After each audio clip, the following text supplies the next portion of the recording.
Welcome to another episode of Home Ed Me Science. So we are on episode number 6. I think I've written that wrong. I think that should be 7. But we are on episode 6 or 7, I think, and we're going to be looking at forensics today. So if it's the first time that you're joining in, Home Ed Me podcast is for parents, for homeschoolers, for educators, anyone that works with kids. And every week we have another educator in with us talking about their life and what they do for a living. So today we're joined by the amazing Diane, and she's going to be talking about forensics, which is an amazing topic. I know it's going to have lots of people intrigued. So Diane, welcome. Hi, thank you for having me. Hi, everyone. So let's start off with talking about your history, because you worked as a forensics, what would you call yourself? Well, I was a fingerprint expert. So I saw many years ago, when it was easier to get into than it is now, there was an advert in a national paper saying that they wanted fingerprint officers at Scotland Yard. Now, this was 1987, and I didn't know what a fingerprint officer was, because we just about had the bill on the television, but there were none of the shows that you have today. So it was like, but I didn't know about. Yeah, can you believe that? I remember the bill. I remember the bill. I remember watching it as a kid. And I've been called June Ackland forever because of it. So I thought, well, I've heard of Scotland Yard. That might be quite cool. So I applied for the job. I'd left school. I hadn't gone to university. I'd left school with a couple of A levels, and I was working in a lab. So you were interested in science. So what did you study at school? Yeah, like what made you interested? I studied chemistry, maths and biology. Very science. Of what I did. I wasn't brilliant. I wasn't a top of the class person. I got through, didn't go to university because I just didn't really want to. I wish now I had for the fun, but not necessarily learning. But I wish I'd gone. I didn't. But it's taken me down a different route that I maybe wouldn't have gone down if I had gone. So, I think you always have to weigh up the pros and cons. So I applied for this job and got it. So I worked at Scotland Yard in the Fingerprint Bureau. Yeah, cool. And it was founded in 1901. So this was 1987. So lots had happened in between the times. And it was predominantly male when I started working there. So it's an interesting environment. And all my learning was on the job. So I worked initially as a fingerprint officer. And at the time, we also had scenes of crime officers. So you were either examining crime scenes or you were working with fingerprints. And they changed our role, and we became identification officers, where we were trained to examine crime scenes and also to make the fingerprint comparisons. So I became an identification officer. What's the difference between the two? So one of them you're actually collecting the fingerprints, and one of them you're then matching them up. Absolutely. Okay. So they combined it so anyone could do everything. We were omnicompetent is what they called us, and it was great because you've got the real mixture. And I just love fingerprints. So I kind of working at the bureau was good. I thoroughly enjoyed it. And then when I was posted out to a police station, fantastic. You're going out to crime scenes, and obviously not just looking for fingerprints. At that point, you're looking for any physical trace evidence. So you're looking at a range of things. Just loved it. So yeah, for me it was just the perfect career. And after 5 years, I became a fingerprint expert. And I always say that it wasn't because I was no good at the job. It's just that's how long it took to become an expert. And at the point you're an expert, you can then give expert evidence in court. And that's the reason for you have to prove you're competent. You can't just after 3 months suddenly go and give evidence. You need to know what you're talking about, because it's somebody's liberty that's at stake. Obviously, if you're saying this person left those finger marks, you've got to be absolutely sure that they did. So you need to be able to stand up now. So in terms of the fingerprints, just so we get an idea of how much work goes into identification, because I have no idea. Because for me, it's like, well, you can see a pattern. So surely if it matches, like, do they use computer data to scan them in? And what's the process of identifying a fingerprint? It's all changed so much, but the basics are still there. So there are 9 different types of patterns that you can have on your fingers and on your toes. So they're there just at the ends, they formed patterns. And in fact, the patterns on your palms are also identifiable. And if you look, you might have whorls on your palm, or they might just be, here you always have a triradiate area where it kind of forms into a triangle, and they are identifiable. So say you've got all arches, every one of your fingers is an arch, you've got to be able to tell them apart from each other, if that makes sense. So obviously they are all unique, every single person's fingerprints are unique, and each of yours is unique as well. Some people think that every one of your fingers is the same but unique to you, but no, every single one is different. And when we come to doing the comparison, so you're comparing an arch to an arch, we look at characteristics, and the characteristics are either a ridge ending, which is where a ridge literally stops, or a bifurcation, which is where a ridge will flow along and then divide into two, and at the point it divides is a bifurcation. So what you're looking at on the two marks that you're comparing is you need to find the same characteristic in the same place on each of the questionable marks. So you might have a bifurcation and then two ridges away there's a ridge ending.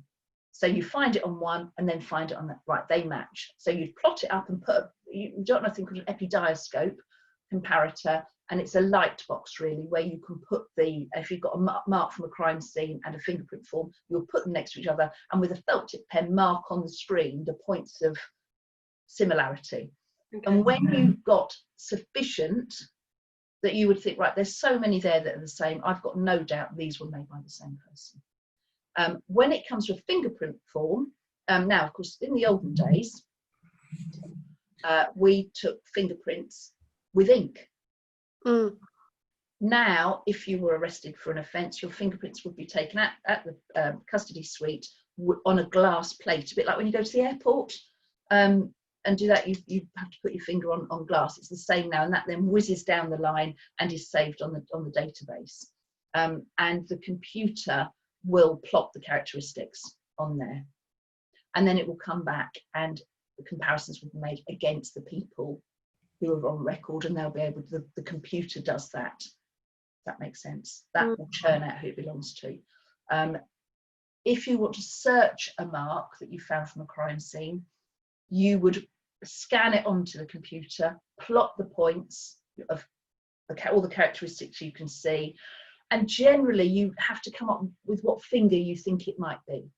So if it's been found on the inside of a window frame where somebody's climbed in, you'd figure from where it's pointing, you think, right, the little fingers there, you can see what you've got, and you'd think, right, it's going to be a right hand as they've climbed in if it's on that side. So you have to determine which finger you think it might be. Sometimes you can't tell, so you're going to search through every finger, but it makes it easier if you can limit the choice, as it were, the number of things that they've got to look at. You plot all that in, and then the computer will churn out the suggestions, and then you have to physically look at them and see if they are the same. The computer doesn't, you know, on the TV it all happens within 30 seconds. That's not reality. It doesn't happen like that in real life. How long does it take then normally? Oh, no, I can't answer that question. I don't know the answer how long it takes. How long did it used to take you? Because you did it manually. Well, for a print to a print, we didn't do that manually. We used to plot the marks on. The computer still did it, and it used to run overnight, and you'd have but this is going way back since I did that, long time ago. And then the computer would work overnight really. I don't know now how long these things take. I've not worked in the bureau now for, oh crikey, I'd say probably about 7, 8, 9 years, something like that. I don't know when I actually last worked in bureau. It was my last posting when I was working was in the lab. I was developing finger marks using chemicals. It was my last role while I was working there. So it's quite a diverse career. You know, you can work, as I say, as a scenes of crime officer, or now as they like to call it, CSI, crime scene investigator, or as a fingerprint officer, fingerprint expert, or in the labs developing marks with chemicals. So your fingerprints, they stay exactly the same from when you're a kid, yeah, right until you get old. What about the wrinkles when you get older? Do you have wrinkles on your forefingers? I don't even know. Like, does it make a difference to your fingerprint? Yeah, I think as you sort of dry out, let's start at the beginning. So they're formed in the womb around about 9 to 17 weeks. They start to form, and they are there for life. and beyond. So if you were to examine maybe a mummified skin, you would still see the fingerprints there. Wow. Really interesting. And one of the not so nice jobs that we had to do, see, people think about identifying people by the fingerprints, they think about criminals, and that's why you're doing it. But sometimes there might be somebody who's, you don't know who they are and they've passed away, so you found a body and you need to identify it. So we used to have to take their fingerprints and see if they had a criminal record that we could compare against, or if there was somebody you thought it might be, you would be able to go and take prints from their home that you knew that they touched, so you'd be able to do a comparison against the things that you knew were definitely theirs fingers, and make the identification there. So, and I did have one guy, it was sad, he'd been dead a very, very long time, and I went to the mortuary, there's always two of us went, and I went with this guy. It was my first body, and I was really nervous about going. I'd obviously done courses, but this is my first real one, and it was at Westminster Mortuary, which is very close to Scotland Yard. So I walked, and I'm walking with this guy who's very old and done it for years, and he's trying to make me less nervous and said, just imagine it's like a shopped up mannequin in the window, and you're, oh, okay. Well, we get to the mortuary, and just like in the movies, they did slide out the tray, which is unusual. Doesn't normally happen like that, but they did slide it out, and were like quite amused that we were there. And this poor person, it was like a school skeleton. He'd been dead for so long. He'd been found in a basement garage, and there was nothing left. But his hand, as we opened it up, there was still some skin on the palm, real leathery, desiccated. I picked his arm up, and it came away because there was nothing on it, no flesh at all. We were able to look at, not enough to identify because it was such a small amount that was there, but there was definitely still some rich detail. So sad, interesting case. And it's always sad when you have to obviously deal with somebody who's passed away. But it's nice when you're able to identify them so the family know for sure that it's there, you know, it's a double-edged one. But the fingerprints themselves stay forever. The only thing that will change them is if you were to have a deep-seated injury. So if, for instance, if you cut yourself while you're cutting your onions or something, and it's a deep scar, that will stay, but it becomes part of the pattern, and that also will be unique, if that makes sense. So I have a tendency to I just pick up my fingers. Pick up the skin. When I'm just thinking, I'll pick up the skin and stuff, and then it takes forever for it to reform. Yeah. When it does reform, does it reform the same fingerprint that you had? Absolutely, because you've got several layers of skin, and it's all those layers have the pattern on them. So as they grow, because we shed our skin all the time, don't we?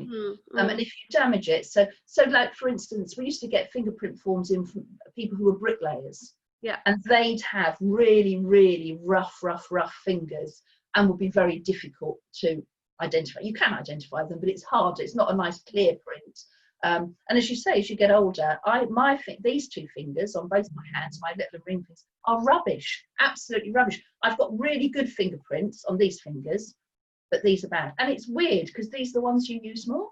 So you'd think that they'd be the ones that were wrinkled, but these they're just very lined, and when I get cold they're worse, and I don't leave very good fingerprints. Okay, I'm getting a bit technical now. Do you mind me getting technical? It's just the way I go off on a tangent. I'm fascinated. So actually a fingerprint, so I've got my glass here, and if I were to put some powder on that, you would see my fingerprints, but they're not really fingerprints, they're finger marks. So along the tops of all of our ridges are sweat pores, and the sweat comes out of our pores and runs down the ridges. So when you touch something nice, clean, smooth and shiny, you leave behind the sweat, and because it's got the pattern of your fingerprints, you leave that mark behind. Now I do have with me something that will have my fingerprints on it. Would you like me to powder it and show you how we actually develop it? Really I thought you might. So my favourite mug, I don't know how good the camera is on this, What if I make it bigger? So hold on a second. Let me see if I can make you full screen, because I think. Oh, be afraid, everyone. Pin video. Can you see it's gone full? I can't. I can see you still. But if I've gone tiny, so the skin. okay, that's fine. I'm hoping for the audience as well, it's going to be that way. I hope so. So hopefully you can see I am a CSI Super Sleuth. That's my favourite mug. Now I want to examine this for fingerprints, finger marks. I would normally wear a pair of gloves, but I'm not going to. I'm going to use this brush. This is, when they're new, they're lovely. But always, if you have one of these, wear a mask or something to cover your face. Because these are very fine fibres, fiberglass, nylon fibres. It looks like feathers from here. I thought it looked like a makeup brush, and then when it's played, it looks like a duster now. Yes, doesn't it? When a brand new one's white and just very flat, and then as soon as you use it, but a new one's not as lovely. When they get used, they're nicer. And I'm using, when I worked properly at examining crime scenes, my go-to powder is aluminium. It's a very, very, very fine powder and really, really adheres to the marks very well. It's silver, but I don't use that when I go and deliver. I use iron oxide, so in a little pot there. And we never put much powder in the pot, because if you spill it, it goes everywhere, which is never good. So we always use as little as possible. So that's iron oxide. I've already...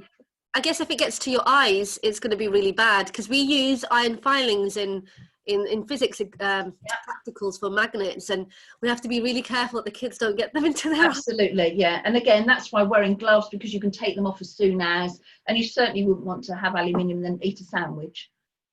You know, so I use iron oxide. I feel it's a little bit better. So I don't want to put my own marks on here. So generally, obviously, because you're filming this, I'm likely to drop it. Let's hope not. But I'm going to examine this mug. I might have to stand up for better. I'm doing it sideways so you can't see me, and you'll see that. So literally, I'm very carefully powdering over. Can you see as I'm rubbing the brush over? Is there powder? I don't know if I have the lights.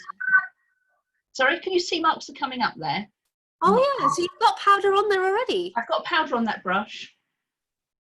I've got powder on it. Oh yes, and that will, you don't need much at all.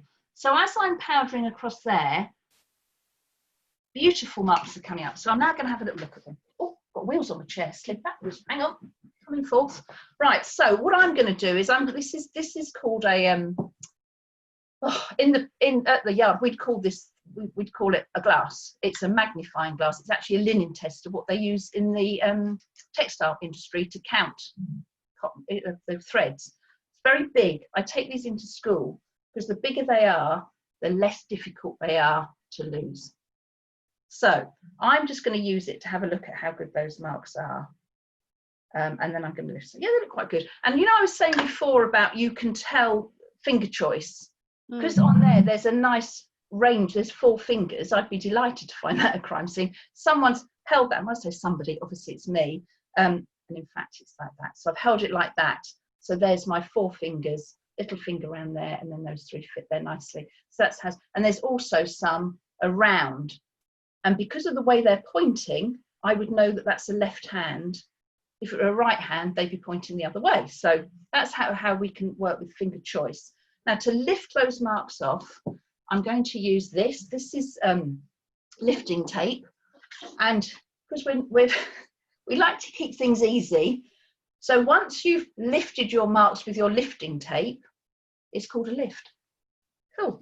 So I folded that bit over so that that's now not sticky, but the rest of it is. I'm going to keep that bit of white, and I'm going to place this sticky over the marks. So as I said before, the sweat has stuck to my nice, clean, smooth, shiny surface, and then the powder has stuck to the sweat. And now I need to get the powder off so that it sticks to my lift. And I'm just literally rubbing that over. And as I rub down and press down, I can quite easily do that. And as I pull this off, you'll see that the mug becomes clear because the marks are taken away and they are now transferred onto here, but you can't really see them terribly well. So onto there. Sorry, I can't show you this in real life because it wouldn't happen. I've just literally transferred them onto there. So that lift would now be taken back to the Fingerprint Bureau, where comparisons would be made. Now, obviously, on a mark, you could take the real thing, but you'd be taking people's stuff away from their houses. And if maybe the marks are on a windowsill or a door frame, you can't do it. So sometimes we might photograph a mark, but now we've got that, and you could get hundreds from a crime scene. You know, if it's a serious crime, you'd be taking loads of marks away, and then you can do your comparisons when you get back. So that is how we lift the finger mark. Wow. Cool. And you know what? 33 years and I still love it.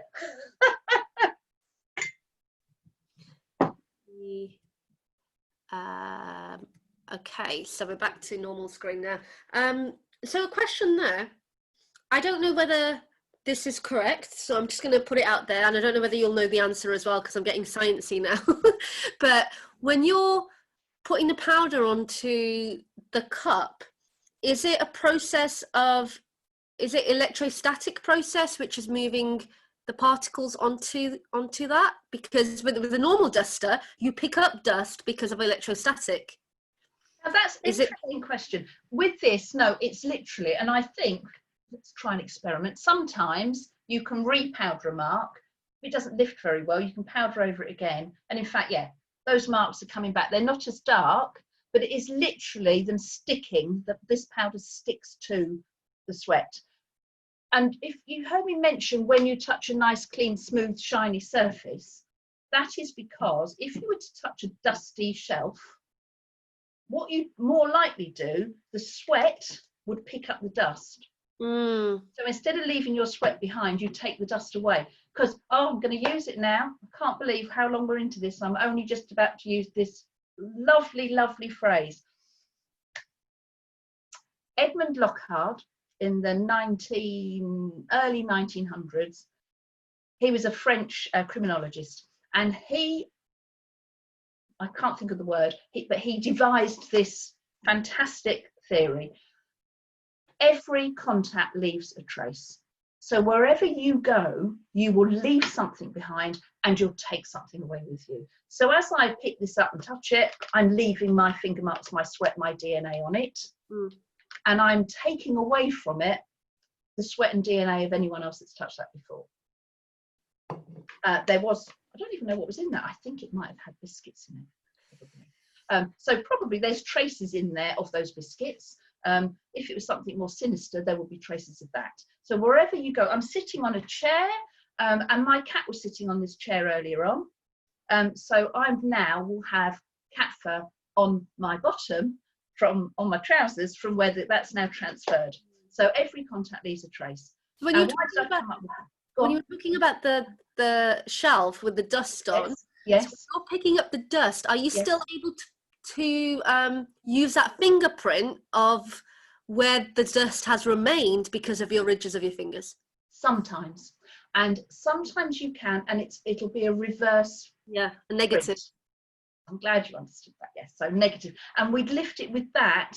This wouldn't work quite so well because this is more sticky back plastic kind of things, like a really good quality sellotape. You'd use for that more likely to use a gel lifter. So it's a thicker gel, and it's just better at lifting that. But when you mentioned electrostatic lifting, if, for instance, I love to say this, because every contact leaves a trace, wherever you go, however clever you can be with trying not to leave anything behind, until you can fly, you're always going to leave your shoe marks behind. Now, of course, if you're walking across a tiled floor, it's lovely because I can just come along with my powder and powder over that mark and lift it with some giant lifting tape. Perfect. If you've walked on a carpet, I can't do that because it won't work, because the carpet will have the mark, possibly have the mark in it, but powder won't work for it. So we use an electrostatic lifter. So we have big long rolls of silver, not posh tinfoil, silver one side, black the other, and you roll that out, and then you put an electric charge through it, and it electrostatically lifts the dust onto the black, and you will then get an electrostatic lift of the mark that's been left on the carpet. Really So good. and then you basically make a print from it, don't you? Yeah, absolutely. So it might be, again, it might be that you're lifting, if it's a wet shoe, it might be you're lifting the dust that's around it rather than the actual mark that's been left. But maybe if it's in dried mud, you would actually be picking up that, well, I don't know. I don't want to get too technical on how it is, but it's a lovely thing to do. It's a lovely thing to do. It's basically how printers work. They work on electrostatic, and Do they? they get charged. The paper gets charged up, the plate gets charged up, sorry, and then the paper's placed in between, and the ink gets attracted to it, and the light hasn't fallen. So it's a similar sort of process that you've just described with the carpet. Fascinating. Cool. Cool. I need to But use don't that. expect, if you're burgled, you know, it's unlikely they're going to roll out the tape for that. You know, generally it's going to be a more serious crime. But you know, not that burglary isn't serious, but you know, it's just the levels of what they can do and resources that are available really depends on what's available. I think especially youngsters that end up going into a life of crime, they probably are not aware of the fact that they will get tracked at some point. Absolutely. And they will get found. So do you have instances where you've gone into schools, and because you go into schools and you do these workshops? We haven't got around to talking about that. Let's talk about, first of all, I'll go back to that question a bit later. So at the moment, so you left Scotland Yard. And then what happened after that? And then I set up my business, Forensic Minds, because I love what I do so much. Really, really enjoy it. And it's nice to be able to give other people the opportunity to do it. So many people, oh my, when I told them what I did as a job, oh, I'd love to have done that. You know, I'd like to do it. So I thought, okay, let's give people the chance. So I'd have two kind of steps on my business. I deliver immersive events, CSI themed, for corporate events, team building, fun days. You know, I've been asked to go and set up a murder scene for at a 4-day conference. They just wanted something fun to do midway through, but something with a bit of substance to it. And the other thing I do is I deliver workshops in schools and colleges, which is great fun, and that gives the young people a chance to, you know, everyone gets dressed up in their CSI suit and just does everything. So I don't do murders with children. Obviously, I don't do anything serious at all. We have, you know, a little fake crime scene, but it's nothing horrible. I don't talk about murder. I don't, you know, they always want a gory story. I'll always give them a gory story, but I don't go too in depth with it, because you never know what's going on in their heads or what they've seen, so you have to be a bit careful. But yeah, it's good fun. It just gives people the opportunity, and also to ask all those questions you always fancied asking, and see that, you know, I have so many people ringing me up wanting a job or just wanting careers advice, and I'm always happy to give it. And I think probably my best advice on careers, it's such a difficult job to get into now. I was very, very lucky. I saw it in the paper. I doubt now that you just see it randomly in a newspaper. I don't have a degree. I think probably now you would need one. Be specific with the degree you get. Don't go down, and I wouldn't suggest to do one that is really solely related to crime scene examination, because it limits you. It's going to cost you a lot of money to go to university and get this degree, and it limits you. Do something broad. Absolutely. Get something broad that you can then specialise later, because I do know people that have spent thousands on their degree and the time as well. And I spoke to one friend of mine who was working in a fingerprint bureau, and of the 80 people that have been on her course, 6 of them were working in forensics. 6. If they'd have been less specific, it wouldn't help them get a job there, but it would have just given them a better chance elsewhere, because a degree in crime scene examination when you're now working in an HR department probably isn't useful to you. Although there will be things you'll have learnt on it. And also when having done her degree, once she got the job, she then had to go and learn it all again. Because obviously whoever you work for will want to teach you their way. So that would be my top. I completely agree with that, because unless you're doing something like becoming a lawyer or a doctor, even law nowadays, actually they prefer you to have a different undergraduate and then do law conversion or do something later on. But I think doctor's probably the only one where you have to do a doctorate degree. Everything else nowadays, you can pick a more generic degree and then specialise later. Even accountancy. accountancy, they're going to have to train anyway after. Yes. So whatever degree that you do, you're going to have to do training after anyway. Yeah. So do something you really, really enjoy, something that you're going to love throughout the 3-4 years of that course. That's really going to engage you, and you're going to be pleased that you chose to do it. You know, would be my thing. And if you're going to go into forensics, science or law would be a good thing to do. You know, but probably more so than, I don't know, photography. But you could be a police photographer. You know, it's a job. A police photographer is a role that's there. So that would be a good way to go into if you did do a photographic degree. Yeah. Brilliant. So I think my question I completely forgotten what question was. It was something related to before I go on, I'm still trying to remember what I was going to ask you. I should have written it down. But I think when we first spoke, we were talking about how you get the kids to dress up and how they actually immerse themselves into the day that you're running for them. And it's very similar to the dissection days that we run. And we were talking about how we could possibly do something jointly. But it's fascinating how much content young kids can pick up and opening their eyes to what's possibly out there. Because like you said, you didn't know what forensics was when you were younger, or what fingerprint. But nowadays, there's so much out there, and yet kids are still limited in their choice because they haven't been exposed. Exactly. I think what you're doing is great. Yeah, and they really enjoy, you know, when I go, in fact, this week would have been my 3rd year at a school where I do the whole of year 7. In one day, 180 children.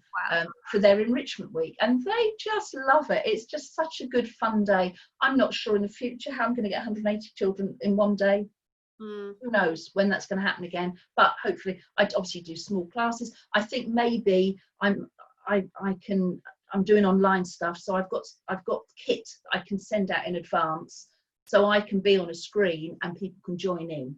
You could probably do 1,000 now. Exactly. I think I could do more now than I could before. But I get people taking their fingerprints and then examining them, and we talk a bit about, we bring maths into it. We talk about the percentage of people, you know, of prints, what the most common is. Obviously, when you're comparing, I get them to see what fingerprints they've got. There's a pattern called an accidental, and only 1% of fingerprints are accidentals. So of course they all want one, and I end up looking at everybody's fingerprints to see if they've got. That's very rare. I'd say 1%, but it is lovely. So what is the difference between that one? Oh, an accidental. Yeah. I've got a chart here. Again, I don't think you're going to be able to see very clearly because I've got a new. Hang on, my ring light's. Let's see if I can make that bigger again. Better. So this is the different patterns there are. So arches, I hope, can you see it? I don't know how clear. You bring it slightly closer. But the arch. Oh, that's better. Better. So the arches, the ridges just flow from side to side without any deviation. They're just literally going across. A tented arch goes up a little bit in the middle, but it is essentially just going side to side. And once we get onto the loops, you have an area here, triradiate, we call the delta, and an area here that's a loop, like a hairpin bend in the middle. So there, and it depends on which way. They're either called radial or ulnar, depending on whether the loop travels towards your ulnar or your radial. So if it goes towards your little finger on your right hand, it's an ulnar loop. And then the other ones we've got are whorls. So that whorl is a very tight whorl, but you might have one that's quite long and elongated, but basically just go round and round. And if you can see, there's 2 deltas. So we've got a delta there and a delta there. The deltas are basically like little triangles. They are, yeah. It's a bit like when you get to I equate everything to roads. So that's where you've got a triangular junction. Reach a T-junction, you can either turn left or right. So it's a little bit of triangulation. The same with a twinned loop. You've got 2 deltas, and then in the middle you've got 2 loops that hug each other, a little bit like yin and yang. I quite like a twinned loop. I've got twinned loops on my thumb. Like a galaxy. Yeah, fabulous, isn't it? And if you see down here, or let me see if I've got some. See, I'm getting a bit excited now. I'm getting excited. This is amazing. Hold on. Where's this? Right here. You see that little thing there? Yeah. It's the ridge. And you know, I say that there's only 2 characteristics, ridge endings and bifurcations. Yeah. What you've got there is a very small ridge with 2 ridge endings, but it's called a small independent ridge. This here is a bifurcation. It's a ridge has come along and it's split into two. It's And like a river coming along and splitting into two little yes, yeah. Oh, I love fingerprints a little bit too much. Now this is a central pocket, which is basically a whirl, but one delta is far, far away and the other's quite close. Central or lateral pocket, that's called. I've got one of those on my right finger, my right forefinger, and this is an accidental. Now it doesn't fit into the other categories. It's got 3 delta, and it might not look like that. They're a different sort. This one just happens to look like that, but because they just make their own thing up. It doesn't abide by any rules. It looks like it's got 3 loops, 3 deltas. But I've got one, a gentleman's I took, and I've got to be excited about it. I haven't got a photo of it here. But his looks like a snail. So it looks like a really, really tight loop in the middle, and then a whirl in the middle, and then it's got a droopy loop over the top of it, and then it's got 3. Oh, it's fabulous. It is a thing of beauty. So it's anything that's irregular from the normal patterns. Doesn't fit the categories yet. A loop can have a delta and a core. A twin loop can have hugging loops and 2 deltas. If you don't take it, well, I'm now going to show you taking a fingerprint. If we've got time. We have time, yeah. So this is an ink pad. And again, when I go into schools, I take my ink pads with me. So everybody gets one each. They don't keep them. Although in the new way, it might be I'm going to use pre-ink strips so they can keep them. But basically what you need to do is cover your finger right the way down to that first flexure, so it's covered, and right the way nail to nail. There's no point in just doing a little dab, because if you just do that, you might miss the deltas. If you've got a whirl, you would miss both of them. So you need to get right? When you're doing it on your phone, when it's taking a fingerprint, it needs to go side by side, top and down, to get everything in there, to get it all there. So that's your thing. So I've just got some forms here, and you can tell I do this quite a bit. I use my diary because I haven't got a desk here that you can see easily. So I'm going to demonstrate on here. So what we would do, pretending that this is the edge of your desk, you'd put your fingerprint form down like that, and then I'm going to do it in the air so you can see, literally roll your finger across from side to side, and the ink is there and you can see the pattern.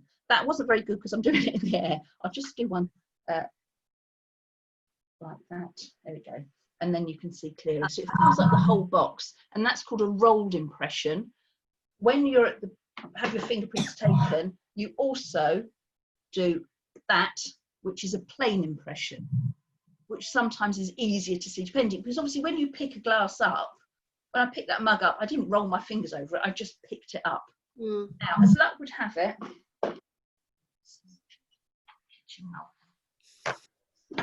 wipe them off. I know I take this ink's actually really, really good. It's like a waxy ink, so it doesn't, they're clean very quickly, but I get through an awful lot of wet wipes in schools because the kids, you can imagine. Right, so that's taken of a fingerprint. So we do that. What else do we do? They look at the patterns, figure out what they've got. Then I try to get them to see how many, well, not how many, but you know, they need to be able to find bifurcations and ridge endings and all the rest of it. Then we have a chance to powder some marks, and then I've got suspect prints, and they have to compare what they find with our 3 suspects and find out who did it. So that's always entertaining. They love doing that. Sometimes we cast thumb marks, or the whole thumbs, so they can take their thumb away with them. We make a little fingerprint key ring that they can take. What else do we do? Oh, sometimes in some schools I talk about blood spatter. That's always interesting because you can tell an awful lot from blood that's been left behind. You can tell what took place depending on the height that the blood is, the pattern that it is, that whether it's very, very fine droplets or great big lumps of blood. You can tell an awful lot from it. So we do a bit of that. Obviously, I don't use real blood. Fake blood. I make fake blood for it. But that's cool. That's good. It's just a really good fun day. That's, you know, sometimes it's just a couple of hours. I sometimes just do a fingerprint masterclass. Sometimes it's a full-on CSI day. My online things that I'm doing at the moment, I'm doing it all in an hour, but you've got the kit, so you can then go and do. I show you the powdering, but you then go and do the powdering yourself because it would take you. But the fingerprints you can take while we're doing it. So yeah, it's good fun, and I enjoy it. So I remember the question I was going to ask you. So it was Have you worked with older kids where you've gone in and you've done a session with them and they've asked you questions where it's kind of made them realize that they may have headed towards a life of crime had you not intercepted at that point? Because it's made them kind of think, actually, I will get caught. Sometimes you see their heads ticking and you think, okay, you know, and and I do a talk called How to Get Away with Murder, which people get really excited about because they think I'm going to tell them how to get the thing right, dig that patio now. But in fact, I will talk about it, but I'm not advocating murder at all, clearly. These are all the reasons you won't get away with it. It's very, very hard because there's so much evidence you're going to leave behind. And sometimes, we all know, sometimes people kind of get away with it for a time, but eventually they get caught, you know. So there's evidence is still there and it's still kept on file, and eventually people make a mistake. So it was really interesting because we were looking at doing a series of workshops to kind of tackle the issue of knife crime that we have in Birmingham, because it's huge here, and looking at, because no one's taken it from this angle. They've probably done stuff with fingerprinting, and you're doing stuff like that already, but from the angle of looking at a dissection and seeing what would happen internally if you're bruised or if you're stabbed, or if you're suffering from some other kind of, maybe a blood disorder where you can't clot. Like, what does that actually mean? Because I think a lot of the things that happen, people are not aware of the long-term consequences. Absolutely. Of their actions. So from your perspective, it's the long-term consequences of getting caught and ending up in prison.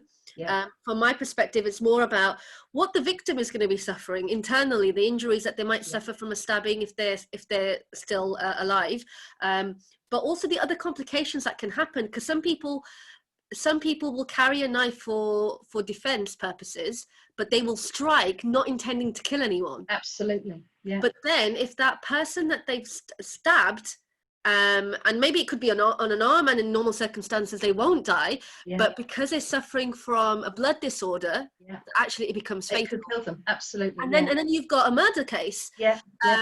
So it's about empowering youngsters to actually understand what is happening long term. Absolutely. It's like that one punch, isn't it? You don't know what's going to happen. If you punch someone or push them and they fall over and crack their head, that could kill them.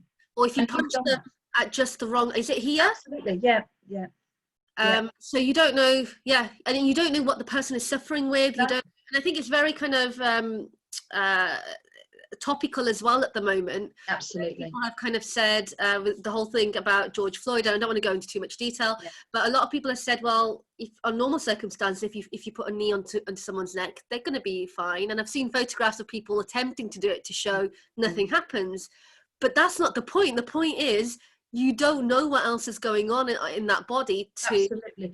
And it was for 8 minutes. So, you know, I think that's probably the key. So I'm not laughing about it, but, you know, I think that's the thing that, yesterday I've got a low cupboard, a door, and I opened it yesterday and it hit me there because I was obviously looking at it wrong, and it still hurts now. And at the time I thought, oh my God, I think that's a really dangerous place to be hit. What's going to happen? Thankfully, I had to go and sit down. It was a bit of a nasty moment. But I was a bit like, oh crikey, what? You said about the one punch with not knowing what people have got. I know somebody who was a rugby player, and he sustained a really bad neck injury, and it means that if he ever gets punched, it is likely to kill him. But nobody would know that. Nobody would. You don't walk around with a sign saying "Don't punch me," or you don't. So I think you've just got to be very mindful and kind to everybody. And there's no place for violence, is there? There really isn't, you know. And I think, again, coming back to COVID-19, it's the same concept, that we don't know. And even if it is actually killing off people that have got other conditions, you don't know if you've got a condition necessarily, unless it's been diagnosed. You don't know. So it's just being aware and being sensitive to the fact that actually things can get serious, and not to get them to the point where they get that serious. Absolutely. By avoiding them. But it is really fascinating. I think what you're doing is really fascinating, and you're empowering kids to actually understand more about themselves, because fingerprints are a part of your identity, and yet people don't understand them. And that's the first time I've actually had someone explain the differences, and I was like, which one's mine? Which one's mine? I'll send you a little kit so you can actually have a go yourself, and then you'll I'm going to have to do one of your sessions. That's what you need to do. That's the answer. Come on to one of my sessions. I have to do it. Okay, so let's move on to talking about what kids could be doing at home during the lockdown period. So you could be telling us about your different sessions here, but if you've got kids that are interested in forensics, what would be your top 3 tips to them in terms of what they could be doing to kind of further their knowledge and career at this point when they're still youngsters, primary, secondary school? Okay, yeah. What could they be doing in lockdown? What could they be doing? I went out the other day in my garden and started casting shoe marks. Obviously, because I like a bit of shoe mark. But in fact, I've got one here.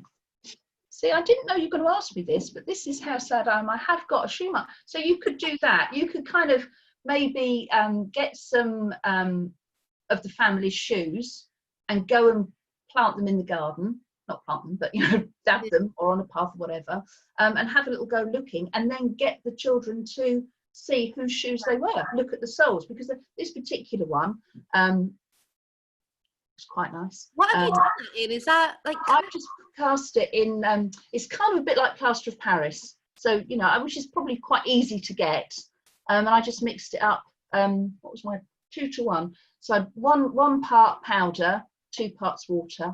I guess parents at home could do it with paint if they don't mind getting paint on their shoes on paper. Absolutely, on paper. Or they could use Play-Doh. Yeah, that would work. Absolutely. Yeah, anything. It'll get stuck in the ridges though, wouldn't it? Yeah, probably would. And then you could entertain them for the next 3 hours as they have to pick out the paint. That would work. Yeah, you could do it in all sorts of things. And that would be an interesting thing as well, to see what you could put your fingerprints in. So, like you said, plasticine or blue tack, things like that. If you make ice cake, and you could plonk your fingerprints on that, all sorts of things. Just please, young people, be careful where you put your fingerprints. Be very careful what you're doing with them. Make sure that it's okay to make a mess before you make a mess. Yeah, definitely. Disclaimer. If you do the fingerprint in a blue tack, are they able to get a print of that? What could they do if you did that? I'd like to know. Let's have a look. See if you can do it. I reckon if you put it in blue tack and then put some ink or some paint across it, you could then make an impression. A fingerprint like this, when this mug looked clean, and then we put the powder on, that's called a latent impression. You develop the mark. It's a latent fingerprint that you develop. If you have a fingerprint or a mark in a substance, so an impression inside, an impression, or it's patent.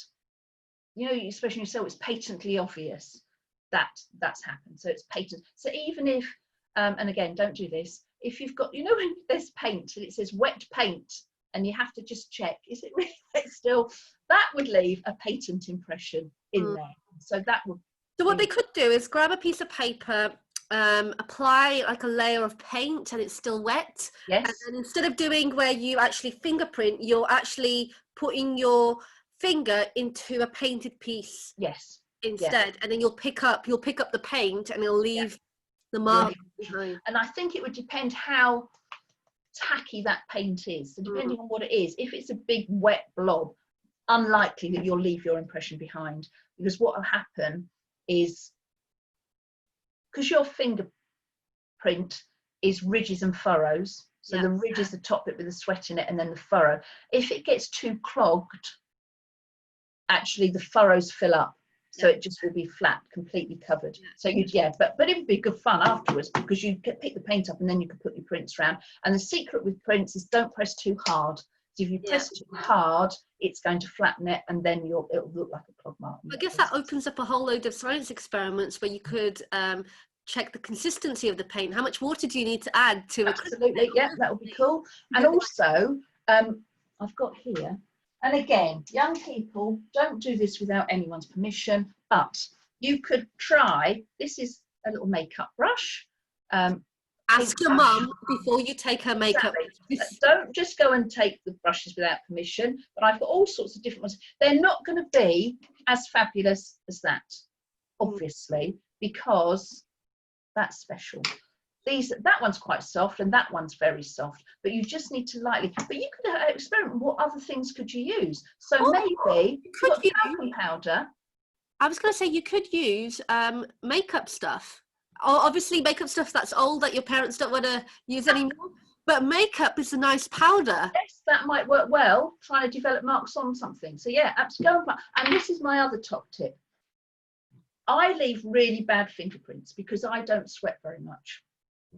So I'm not really very good at leaving finger marks. So I have to plant them. So before this mug, if I'd have just, I wouldn't have left very good ones. So I put hand cream on my hands first.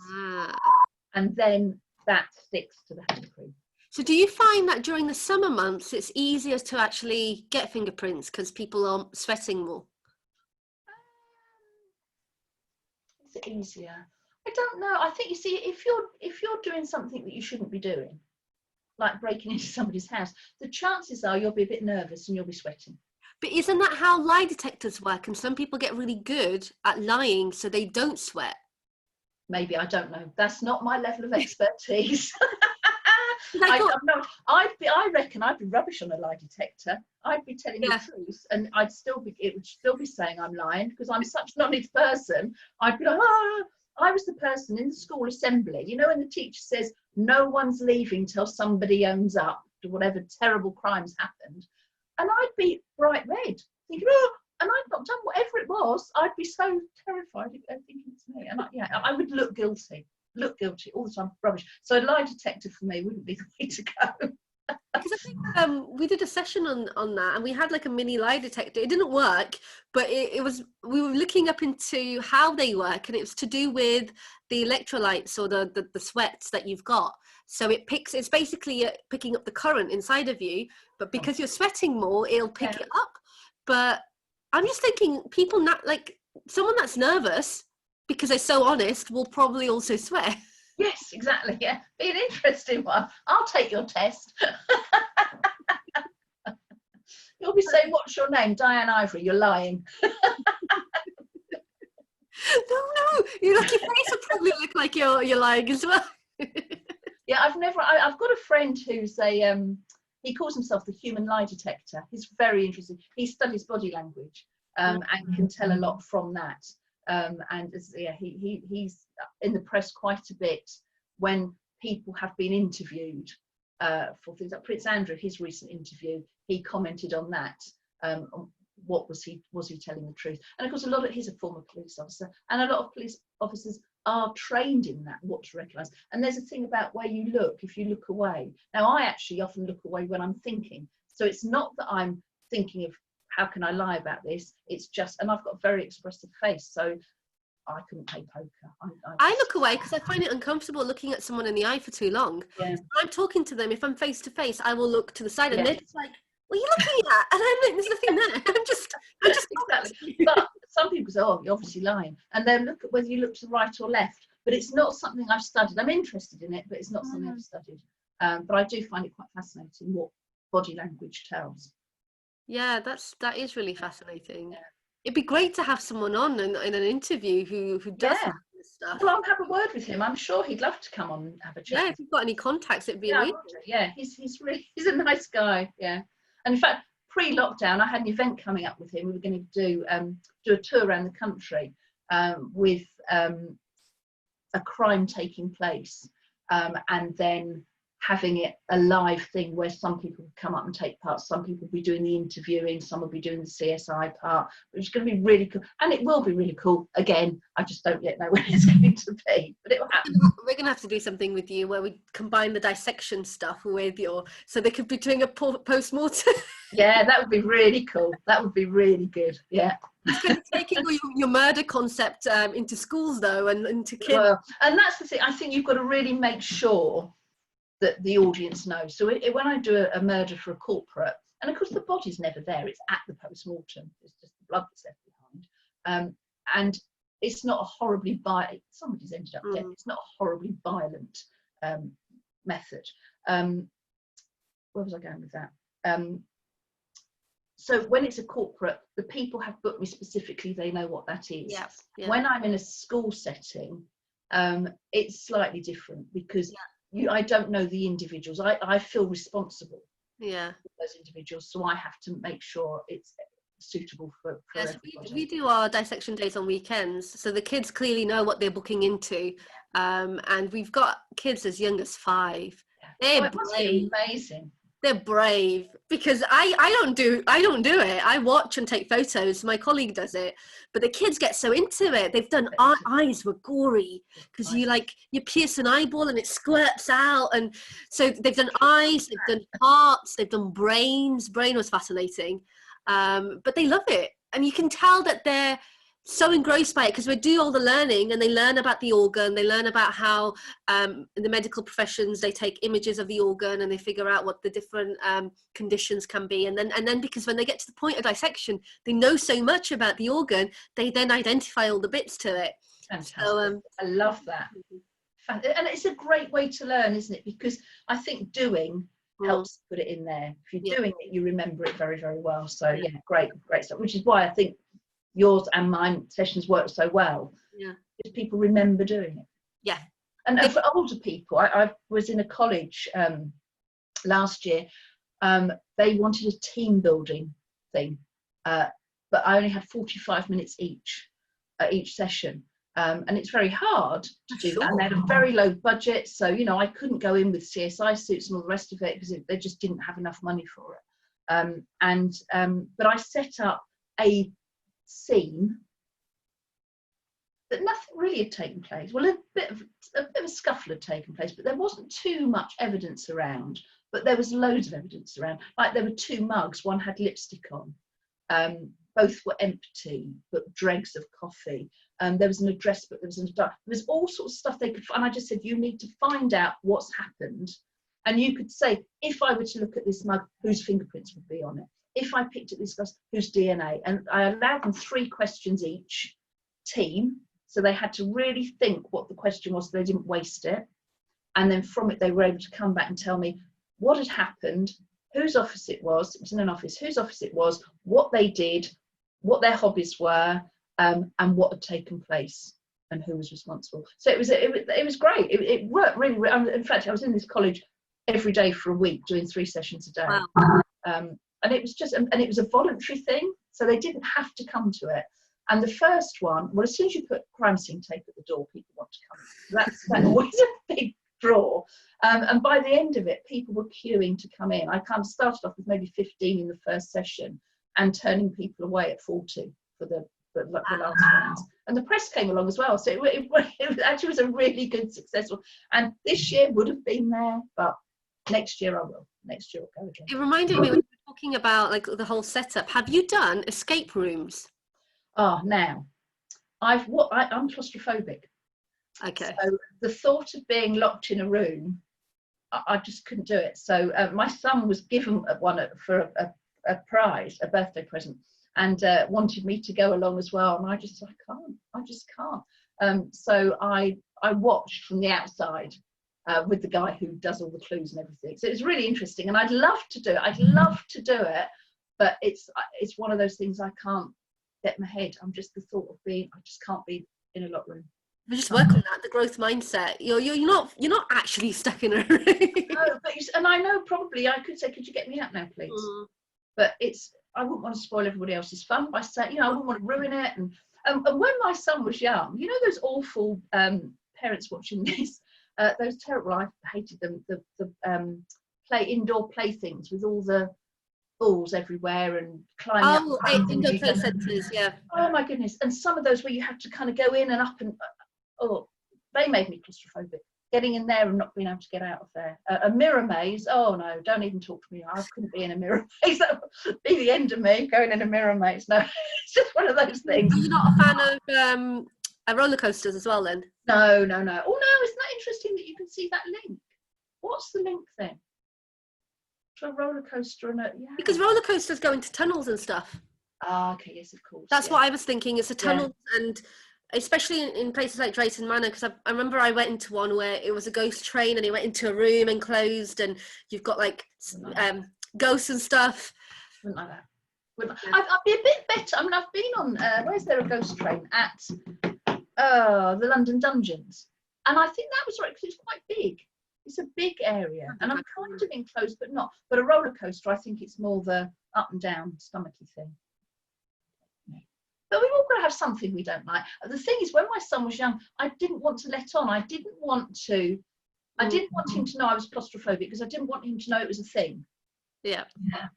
I didn't want to put him in that position. My father was claustrophobic, and I always knew he was, and I wonder if that might be part of why I am.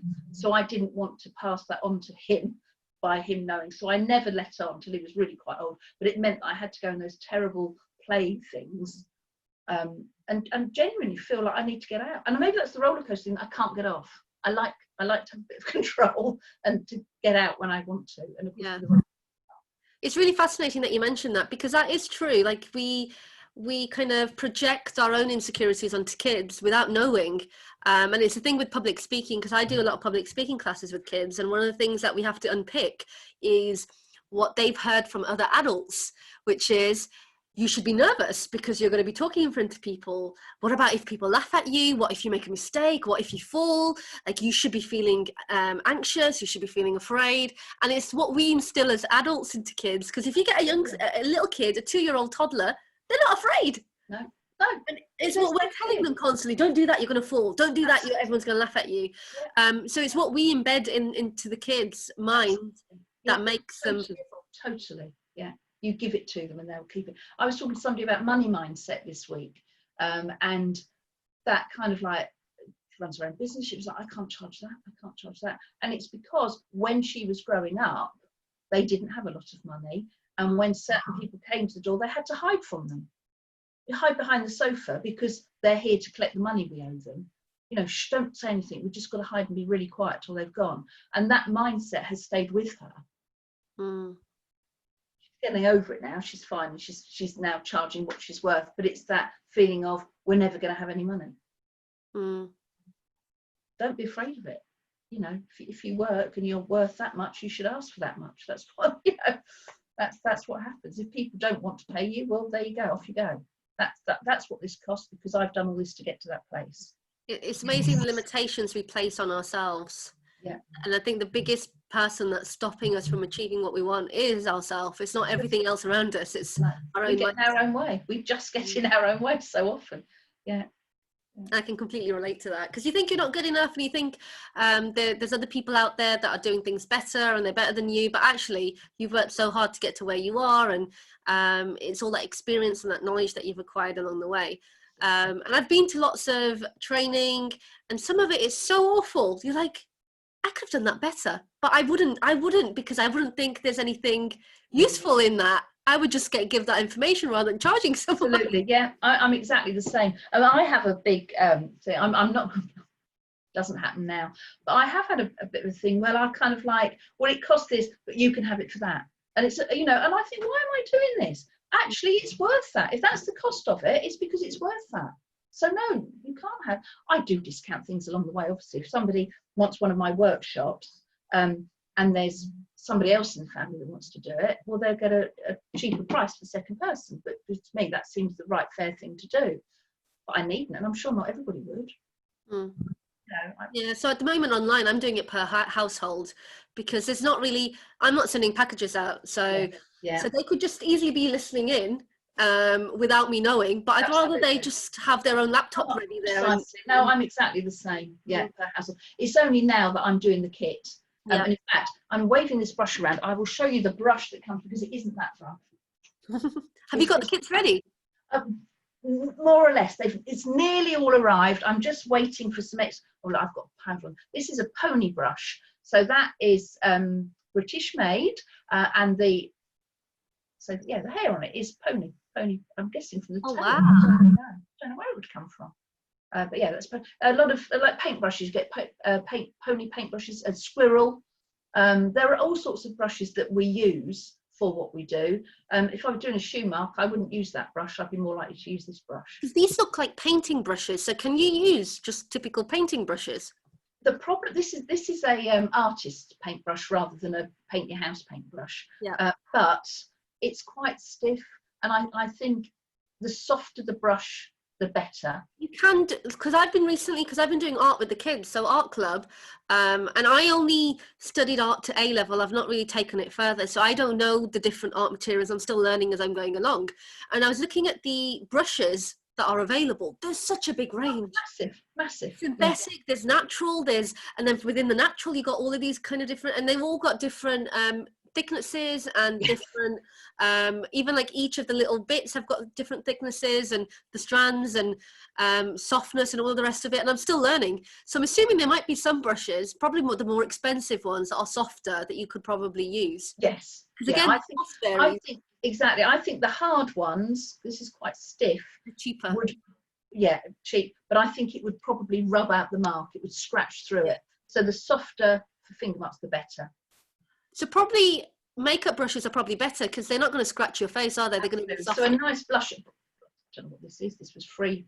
Corn silk, it says. I've no idea where it came from. It looks like a makeup brush. Yeah, it is a makeup brush of some sort. I found it in my makeup drawer, but I think it must have been given to me. You know, like you get it with something. I've no idea. Never used it, but it's quite handy. Now look, where I just picked up this brush, not realising that it had powder on before. When you want to look what your fingerprints are and you haven't got any ink, but you want to have a close look and you're like struggling, if you just make your hand a bit dirty, it's easier to look at. Yeah. That's the top tip, dirty hands. Obviously, if you've got dirty hands, go and wash them before you go and touch everything else. Especially in COVID-19, right? Absolutely. At the moment, yeah. I did a video. My son's meant to be editing it, but he hasn't quite got around to it. When COVID started, I've got some really cool fluorescent powder, and I put it on my hands and made a cup of tea. And a friend filmed me making this tea, and it was the Friday before we locked down. And then we went around with a UV light and just looked at all the areas that were now glowing where I'd made. It was just incredible. The fridge, you know, and I was trying to say this is how you're spreading virus. But I didn't want to. I worried that it got a bit frightening to children, which I didn't want to do. I've seen similar videos where they've done it in a school environment. So it's a classroom, and one of the kids' books or something, they marked, or was it the kid's hands? I can't remember. Oh, it was a teacher's hand. The teacher had it on his hand, and he shook the hand of two kids only as they were walking in. Yes, yeah. And then they had their lesson as normal. Yeah. And then when they left, they did the fluorescent, and every single desk was covered. Yeah. It was just so amazing. Yeah. But it just shows how you are, spreading anything. But I'm worried about young people at the moment. I worry that they're going to get a bit OCD. That was my worry at the beginning. I'm already OCD. So when we do the dissection days, my eyes are just watching the kids. You do not touch anything, not your face, nothing with those gloves where you got blood on them. Yeah, exactly. Yeah, you've got to be careful. Yeah, they're just like holding their hands, going right until you wash your hands, until we take that glove off. You're not touching anything. But you've got to be, because it can be dangerous if they get that into a cut or anything like that, if they touch their mouth and absolutely. Yeah. You've got to be cautious and Yeah, what we always did at a crime scene is double glove. So if you're examining a murder you're examining, you'd have two pairs of gloves on, so that when one gets mucky with whatever, you can just take it off, chuck it, and you've still got a protected hand. And then put another glove on. Very hot on a hot day. Yeah. I think people now are realising more, because people are going out wearing gloves and masks, they're realising how uncomfortable it is. You know, I don't think, and when you're at a crime scene, you'll be there for hours. Mask on, your suit, gloves, it's uncomfortable. Overshoes,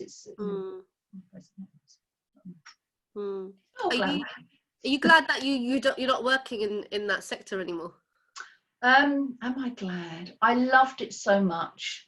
But it must have taken its toll as well, though, because you're involved in a crime, and then you're thinking constantly about what happened and who was involved. Yes. So were there times where it really got to you?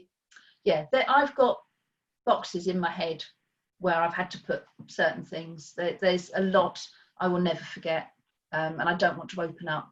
But there were some fun times. I've had some really good fun times. But I just got to the point where I thought, I was police officers traditionally have only ever worked 30 years because they pay a lot into their pension. So it used to be that they paid work for 30 years and then they could retire. Yeah. That wasn't the same with I was a civilian, so I was on a different scheme altogether. And it meant that I was going to have to work until I was 67, which is when I'm going to get my pension. And I got to 50 and I thought, I don't think I can do this. I've not got it in me to do it for another 50. Well, I thought it must have been 52. I thought I couldn't do it for another 15 years. It's time to do. But I loved what I did so much.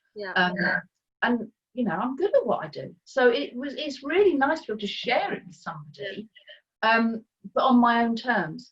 I no longer wanted to be on call and at 3 o'clock in the morning have to get out to go and photograph a serious car collision, or just go out at 8 o'clock in the morning to start work and find that I'm still working at 1 o'clock the following morning because something's come in and you're involved in it. And just knowing that if there is something serious, you're going back there day after day after day to keep examining. You know, it's just that it's such a physical job. It's a different lifestyle, isn't it? Absolutely. Yeah. And I did just get to the point where I haven't got another 15 years in it, but I still want to do something fun. And this is fun. I love it. Much, much better. But you're also inspiring the next generation as well. Exactly. I hope so. I hope I'm stopping people from committing crimes by realising that actually there's some. And I think the biggest thing now is cameras. You know, I say to people when I do I do an event, How to Get Away with Murder, and I then give people the opportunity to come up in their teams with the perfect. This is adults. I don't do this with children. With adults, give them the chance to come up with the perfect murder and tell me at the end. And it's all a big risk because what if they actually do come up with the best one? And actually, you could do that one. Hasn't happened yet. I'm always able to say, no, that won't work. That won't work. That because. So there's never going to be anything they can come up with. Have you ever had anyone in the room where you've thought, what if they really do it? No, because I've always been able to tell them why it won't work, and whatever it won't work because, and that they won't be able to get around. It's not a workaround. Actually, it's not going to work at all. So what if you ever find yourself in that situation where you think that someone's so convinced of their idea, like it would be quite. I don't know. It's a scary position to be put in because you're like, whoa, where has that come from? Actually, that would work. Just don't do it. Yeah, it's not advisable. And the problem is, I mean, one of the last slides I put on it is a photograph of somebody's mouth with a metal zip. It's quite a shocking image. And I end with, well, and what if you do all this and think you've got to work it, you've got to keep quiet about that forever.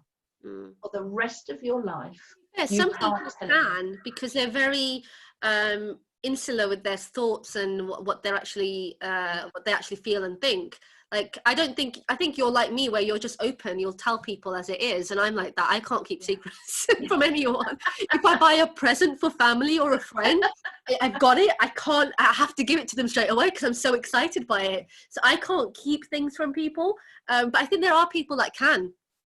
And if you're of that inclination, you probably are able to keep quiet. You know, it's taking someone's life. Yeah. I've never been able to tell anyone. I just. But people do it though. Yeah. I was watching a documentary about a guy on death row, and I don't want to get into too much detail because it's going to get too awful. But it was interesting how, in that decade before he got executed, he'd come to the realization of what he'd done, but it'd taken him so long. Yeah. And it took for people to have faith in him and to actually go and meet him in prison and to actually talk to him and talk through and kind of go through all of his thinking to pick apart his thinking for him to kind of realize that.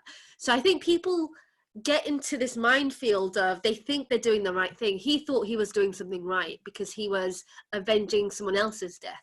He thought he was doing the right thing. Yeah.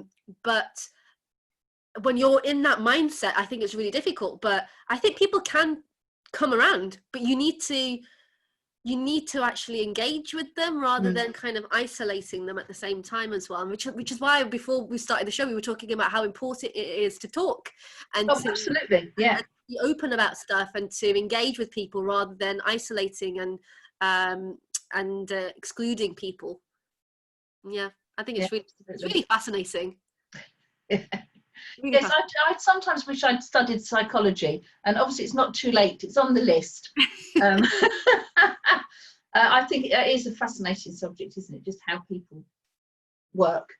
It is really fascinating. So we've talked through some of the things that they can do at home.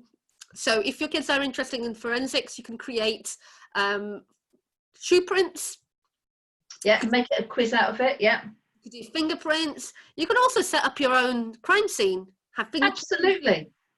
Absolutely. How cool would that be? Yeah. I think the kids would probably be better than their parents, because they'll probably, like, the parents might set up a crime scene and the kids will see the flaws in it. Isn't that great? That would be lovely though, wouldn't it? Set the crime scene up and then say, what have I done? What's gone wrong? What would be the thing that would catch the person? Lovely. It must take you a long time to actually get all the setup done properly to be able to think of everything that everyone else is going to think of. Yeah, I think now I've got a couple of murders that I do, and of course generally, you know, if I do a team build for somebody. That sentence sounded, if that was like taken out of context, there's a couple of murders that I do. Do you know, I do worry that one day Facebook's going to report me, because people say, what are you doing today? I'm packing for a murder. And I don't even think about it. And then some people say, what did you just say? And I say, oh, you don't know. I was doing an online networking in a group that I don't normally meet with. So a lot of people know me.